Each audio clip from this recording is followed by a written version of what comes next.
Hello, this is day 29 of reading one canto of the Divine Comedy every day. We are on Inferno, Canto 29, and I'll read through it before some brief comments. The many people and the diverse wounds these eyes of mine had so inebriated that they were wishful to stand still and weep.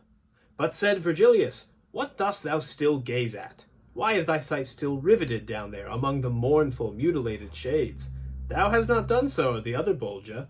Consider, if to count them thou believest, that 22 miles the valley winds, and now the moon is underneath our feet. Henceforth the time allotted us is brief, and more is to be seen than what thou seest. If thou hadst, I made answer thereupon, attended to the cause for which I looked, perhaps a longer stay thou wouldst have pardoned."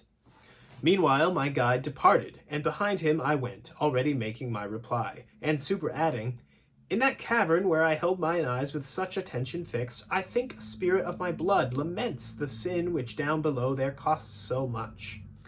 Then said the master, "Be no longer broken thy thought from this time forward upon him. Attend elsewhere, and there let him remain. For him I saw below the little bridge, pointing at thee, and threatening with his finger fiercely, and heard him called Jerry del Bello. So wholly at that time wast thou impeded by him who formerly held Altafort, thou didst not look that way, so he departed." "O my conductor, his own violent death, which is not yet avenged for him," I said, "by any who was sharer in the shame, made him disdainful, whence he went away, as I imagine, without speaking to me, and thereby made me pity him the more. Thus did we speak as far as the first place upon the crag, which the next valley shows down to the bottom, if there were more light, when we were now right over the last cloister of Malebolgia, so that its lay brothers could manifest themselves unto our sight. Diverse lamentings pierced me through and through, which with compassion had their arrows barbed, whereat mine ears I covered with my hands. What pain would be if from the hospitals of Valticiana, twixt July and September, and of Maremma and Sardinia, all the diseases in one mote were gathered. Such was it here, and such a stench came from it as from putrescent limbs is wont to issue. We had descended on the furthest bank from the long crag upon the left hand still, and then more vivid was my power of sight down towards the bottom, where the ministress of the high Lord Justice Infallible punishes forgers, which she here records.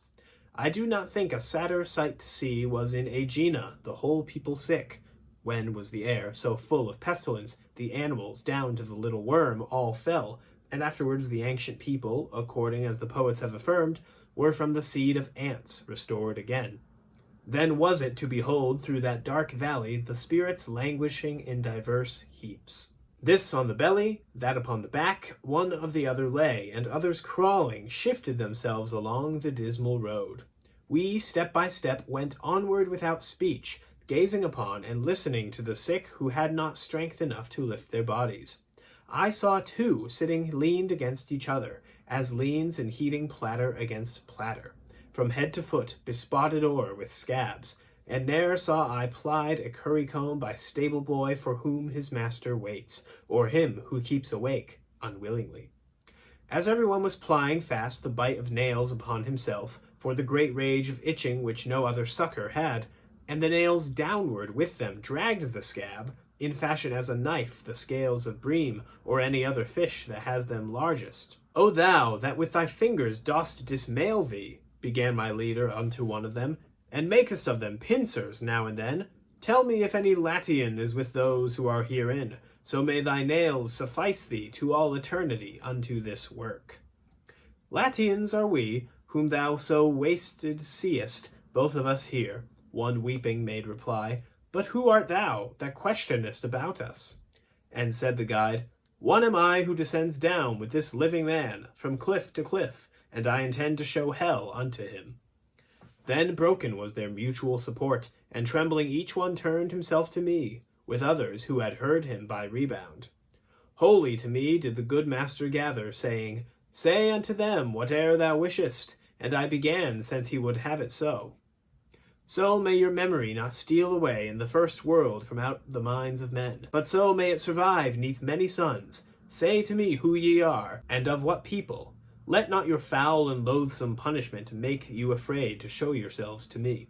"I of Arezzo was," one made reply, and Albert of Siena had me burned, but what I died for does not bring me here. 'Tis true, I said to him, speaking in jest, that I could rise by flight into the air, and he who had conceit, but little wit, would have me show to him the art, and only because no Daedalus I made him, made me be burned by one who held him as his son. But unto the last Bolgia of the 10, for alchemy, which in the world I practiced, Minos, who cannot err, has me condemned. And to the poet said I, now was ever so vain a people as the Sienese, not for a certainty the French by far. Whereat the other leper, who had heard me, replied unto my speech, taking out Stricca, who knew the art of moderate expenses, and Nicolo, who the luxurious use of cloves discovered earliest of all within that garden where such seed takes root, and taking out the band, among whom squandered Caccia de Ascian his vineyards and vast woods, and where his wit the Abagliato preferred. But, that thou know who thus doth second thee against the Sienese, make sharp thine eye towards me, so that my face well answer thee.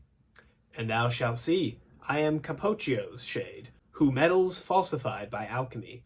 Thou must remember, if I well descry thee, how I a skilful ape of nature was. Dante and Virgil arrive now at the 10th Bolgia of the Malabulge. Now we're actually done, if this is the last canto about the 10th Bolgia, that is. And here we just have miscellaneous falsifiers. All of the ones that Dante speaks to are Italian, and a number of them practiced alchemy, that is the falsifying, well, the changing of other metals into gold, which, obviously not real, so false. They're falsifiers. But, hilariously, one of the shades also shares another falsification he made, which was convincing Albert of Siena that he could teach him how to fly. And when Albert realized that he was a fraud, he had him burned at the stake. It's not the burning I find hilarious, it's the fact that he believed that he could learn how to fly. Anyways, there are a number of alchemists here in the 10th Bolgia, and Mark Musa explains that the back and forth that Dante and the Shades have about Siena